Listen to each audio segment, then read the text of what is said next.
স্বাদের বেগুনগুলো যা সামার ভরে মন ভরে খেয়েছেন সেই গাছগুলো কিভাবে আপনারা ঠান্ডায় বাঁচিয়ে রাখবেন পরবর্তী বছরের জন্য আজকের ভিডিওর বিষয়বস্তু তাই থাকছে।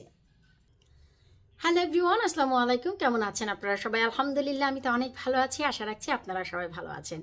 স্বাদের বেগুন গাছ আমরা সামার ভরে অনেকেই অনেক বেগুন চাষ করেছি। তার ভিতর হাতে গোনা একটি কি দুটি বা 3 থেকে 4টি গাছ বা বেগুন যেই ফলনটি আমাদের মন কেড়েছে। আমরা হরেক রকম বেগুনের ফলন করেছি, যার ভিতর 3-4টি বেগুন একদমই মন কেড়েছে। ইচ্ছে হচ্ছে না সেই গাছগুলোকে মেরে ফেলতে। এখনো পর্যন্ত আমি দেখেছি অনেকের গার্ডেনে বেগুন গাছগুলোকে প্লাস্টিক দিয়ে মুড়িয়ে রেখেছেন যেন আর কিছুদিন বেঁচে থাকে। তো তাদের জন্য বলছি যে আপনারা যদি চান আপনাদের সেই পছন্দের গাছগুলোকে বাঁচিয়ে রাখতে পারেন পরবর্তী বছরের জন্য। সেটা কিভাবে, প্লিজ ভিডিওটি না টেনে শুরু থেকে শেষ পর্যন্ত দেখবেন। এতে করে যারা একদমই নতুন তাদের জন্য অনেক উপকারে আসবে, আর যারা পুরনো তাদের জন্য তো এইগুলো পানিভাত, তারা তো এগুলো জানেনি। ভিডিওটি শুধুই তাদের জন্য যারা এই বিষয়গুলো থেকে একদমই অজ্ঞ। তো চলেন তার ভিতর কি কি বেগুন আছে বা আমার পছন্দের কোন বেগুনটি সেটা আমি আপনাদের সাথে একটু শেয়ার করি। শুরুতেই আমি দেখাচ্ছি এই যে বেগুনের পটটি দেখতে পাচ্ছেন। আমার গার্ডেনে সমস্ত বেগুন গাছ কিন্তু ছিল মেন মাটি আর অরেঞ্জ কালারের পটে, যা আমি আপনাদের কিছুক্ষণ পরেই দেখাবো। সেই পট থেকে আমি নতুন একটি পটে নতুন মাটি দিয়ে সেখান থেকে গাছটিকে তুলে আমি এখানে নিয়ে এসেছি। এই যে দেখতে পাচ্ছেন এই যে বেগুনটি আপনাদের দেখলে মনে হচ্ছে যে আমরা যে নর্মাল গ্রোসারি শপ থেকে কিনে খাই, যেমন টেস্কো, আলডি অথবা আর কি লিডেল, আজদা, সেইটি কিন্তু ওই বেগুন না, সেটা হচ্ছে ব্ল্যাক বিউটি। ওইটাও দেখতে অনেকটাই এরকম। এটা হচ্ছে ইটালিয়ান ফেন্সি অভারজিন যাকে বলা হয়। আর আমার ভীষণ পছন্দের একটি বেগুন এটা। এই বেগুনের ভাজা আমি খেয়েছি, আমার মন কেড়েছে। ভাজি খেয়েছি, তরকারি খেয়েছি, আমার একদমই মন কেড়েছে। এই যে এটি হচ্ছে ইটালিয়ান ফেন্সি অভারজিন। আপনারা যেই কোনো জায়গায় সার্চ করলেই পেয়ে যাবেন। এটা ব্ল্যাক বিউটি না। এই যে দেখতে পাচ্ছেন যে পার্পেলের উপর লাইট পার্পেল কিছুটা স্ট্রাইপ হবে এইরকম। তো আমি চিন্তা করলাম এটি হচ্ছে বীজের জন্য রাখা। তো গাছটিকে আমি যে তুলে নিয়ে এসেছি আর সম্পূর্ণ ডগা পাতা যা ছিল সব কিন্তু ফেলে দিয়েছি। এই যে দেখেন এগুলো সব ফেলে দিয়েছি, আরো অনেক মাত্রার সব ফেলে দিয়েছি। আমরা কিছুই রাখবো না, কোনো ডাল, কোনো পাতা, ডাল না, কোনো পাতাই আমরা কিন্তু রাখবো না। এই যে দেখেন এটার ভিতরে রসুন দিয়ে যে আমি একটি বাককিলার বানাই সেই ম্যাজিক দ্রবণটি আমি দিয়েছি। এই যে একটু লক্ষ্য করলেই দেখবেন বেগুনের গায়েও কিন্তু আমি স্প্রে করেছি। এটা বীজের জন্য, আমার কাটা হয়নি, কাটবো। যে ঘরে যেহেতু নিয়ে এসেছি আর কিছুদিন থাকুক, ভালো করে বতি হোক বীজগুলো, তাহলে আমি রাখতে পারবো। আর বেগুনের ভাড়ে যেন গাছটি পড়ে না যায়, যেহেতু নতুন মাটিতে দিয়েছি শিকড় লাগতে তো সময় লাগবে, তাই আমি একটি লাঠি দিয়ে দেখেন টানা দিয়ে দিয়েছি। তো এটা হচ্ছে আমার পছন্দের একটি বেগুন ছিল। এরপর এই বেগুনগুলো যেগুলো লম্বা সবুজ বেগুন আমি বীজের জন্য রেখেছি। এই যে দেখতেই পাচ্ছেন। তো এইগুলোকে আমি কেটেছি। আর এই যে হচ্ছে আমার সাদা ডিম বেগুন, যেগুলো হচ্ছে বীজের জন্য অলরেডি আমার রেডি করা হচ্ছে। লাভলি ভিউয়ার্সরা এই ডিম বেগুনের বীজের জন্য আমাকে অনেক অনেক অনেক রিকোয়েস্ট পাঠাচ্ছেন, প্লিজ আপু আমরা শেষ হওয়ার আগেই বীজ নিতে চাই। তো লাভলি ভিউয়ার্সের কথা চিন্তা করে আমি গতকালকেই একটি বেগুন এই যে দেখেন বীজ বের করেছি। ইনশাল্লাহ আগামীকালকের ভিতরে এটা একদম কমপ্লিট হয়ে যাবে। একটি বেগুনের বীজ আমি বের করেছি, কারণ সব বেগুনের বীজ আমার অলরেডি আছে, শুধু এই ডিম বেগুনের বীজটি রেডি নেই।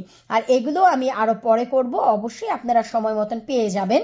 তো এই যে দেখতে পাচ্ছেন এই যে বেগুন, সবুজ বেগুন, এটা আমার খুব পছন্দের। এই ডিম বেগুনও আমার খুবই পছন্দের ছিল, যে কারণে চিন্তা করলাম যে ঠিক আছে। এই যে দেখেন আমি কিন্তু যে কাজটি করেছি এটাকে বলা হয় ওভার উইন্টারিং। আমি এর আগে আপনাদের সাথে শেয়ার করেছিলাম নাগা মরিচের ওভার উইন্টারিং আর বেগুন গাছের ওভার উইন্টারিং আমি আপনাদের সাথে শেয়ার করতে পারিনি, তাই আমি এই যে ভিডিওটি শেয়ার করে দিচ্ছি আপনাদের সাথে। এই যে দেখতে পাচ্ছেন এটা হচ্ছে আমার সেই লম্বা সবুজ বেগুনের গাছ, যা আমার 10টি বেগুন থাকলে তার ভিতরে একটি পছন্দের। আর এই যে দেখতে পাচ্ছেন এটা হচ্ছে আমার সাদা ডিম বেগুনের গাছ। এই যে দেখতে পাচ্ছেন এটা হচ্ছে সাদা ডিম বেগুন। তো সাদা ডিম বেগুন এবং সবুজ লম্বা বেগুনের এই দুটি গাছের ওভার উইন্টারিং আমি করেছি। আর এই যে গাছটি দেখতে পাচ্ছেন এটি হচ্ছে আমাদের সারাটি সামার ভরে যে দেখতে পেরেছেন আমার গার্ডেনে ভেঙ্গুরা বা সবুজ বেগুন, সেই বেগুন। তারও আমি একটি গাছ রেখেছি, যা আমার হয়েছিল 30টি গাছ করেছিলাম, যার ভিতরে কিন্তু মেন বেডে 30টি গাছ দিয়েছিলাম, যার ভিতর আমার 18টি গাছই ছিল সবুজ বেগুনের, আর বাকি ছিল মিক্স করা। আর এই যে একটি দেশি কালো বেগুন, এটা হচ্ছে লম্বা যে কালো সেটা না, লম্বার থেকে যে আরেকটু খাটো জাতের হয়, এটা আমার খুব পছন্দ হয় তরকারি খাওয়ার জন্য, আর লম্বাটা ভালো লাগে বেগুনি খাওয়ার জন্য। তো চিন্তা করলাম এই বেগুনটা যেহেতু পছন্দের, তো এই বেগুনটা আমি ওভার উইন্টারিং করে রেখে দিই। এইটা হচ্ছে বীজের জন্য আমি কেটে ফেলবো। কেটে ফেলে এই যে গাছটি দেখতে পাচ্ছেন, এই যে লম্বাটে, এই যে দেখেন এখান দিয়ে আবার কিন্তু মাথায় এই যে দেখেন পাতা বের হয়ে যাচ্ছে। তো বেগুনটি নিয়ে আমি এইখানে কাট করব। আপনারা প্লিজ ভিডিওটি শুরু থেকে শেষ পর্যন্ত দেখবেন, এতে করে আপনাদের কোনো প্রশ্ন করার প্রয়োজন হবে না, ভিডিওর নিচে আপনারা বুঝতে পারবেন। আমি এখানে কেটে রাখবো একদম এই সমান সমান করে, আর বেগুনটি নিয়ে যেমন কি এই যে দেখতে পাচ্ছেন কোনো রকমের পাতা কোনো কিছুই থাকবে না, শুধু লম্বা একটি, এই যে দেখেন শুধু লম্বা ডালই থাকবে। শীতের জন্য বেগুনের ওভার উইন্টারিং আমি এভাবে করেছি, ভাবলাম আপনাদের সাথে শেয়ার করি। এখানে আমার দুটি পছন্দের বেগুন গাছ আছে, একটি হচ্ছে দেশি আমাদের কালো বেগুন, যেটা হচ্ছে লম্বার থেকে একটু খাটো হয়, আমার পছন্দের একদম লম্বা কালো বেগুনটিও পছন্দ, কিন্তু তার থেকে এটা আমার পছন্দ বেশি, তাই এটা রেখেছি। সবুজ ভেঙ্গরা বেগুনের একটি গাছ রেখেছি, ডিম বেগুনের একটি গাছ রেখেছি, আর হচ্ছে রেখেছি লম্বা সবুজ বেগুনের, আর ইটালিয়ান ফেন্সি অভারজিন বেগুন যেটা, সেটা তো দেখলেনি, সেটাও রেখেছি। তো মোট আমি এখানে দুটি, এখানে দুটি, 4টি, আর ওই এখানে একটা 5টি গাছ ওভার উইন্টারিং করে রেখেছি এবছর। মনে রাখতে হবে ওভার উইন্টারিং এর জন্য মোস্ট ইম্পর্টেন্ট হচ্ছে আপনার পট চেঞ্জ করে নতুন মাটি দেয়া।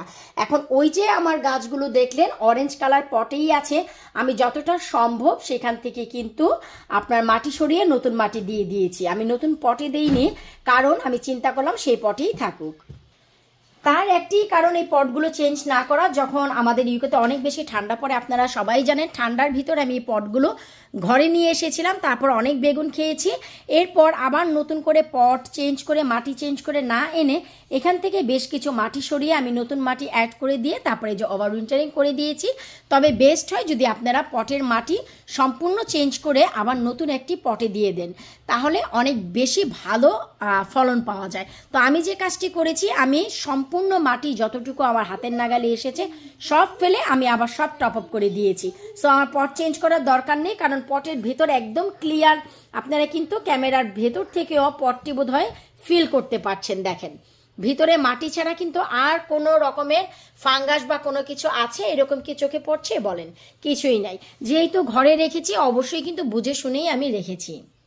তো আমি আপনাদের সবাইকে বলবো যে আপনারা বাহিরে রেখে প্লাস্টিকের ভেতর মুড়িয়ে না রেখে আপনারা ঘরে ওভার উইন্টারিং করে একটি দুটি পছন্দের গাছ নিয়ে আসতে পারেন, কারণ ইউকের ওয়েদার আমরা কে না জানি বলেন। ওই যে দেখেন অনর্গল বৃষ্টি হচ্ছে, গতকালকে থেকে সারা দিন বৃষ্টি হয়েছে, গতকালকে সারা রাত বৃষ্টি হয়েছে, আজকে সারা দিন বৃষ্টি হচ্ছে, সারা রাতও বৃষ্টি হবে।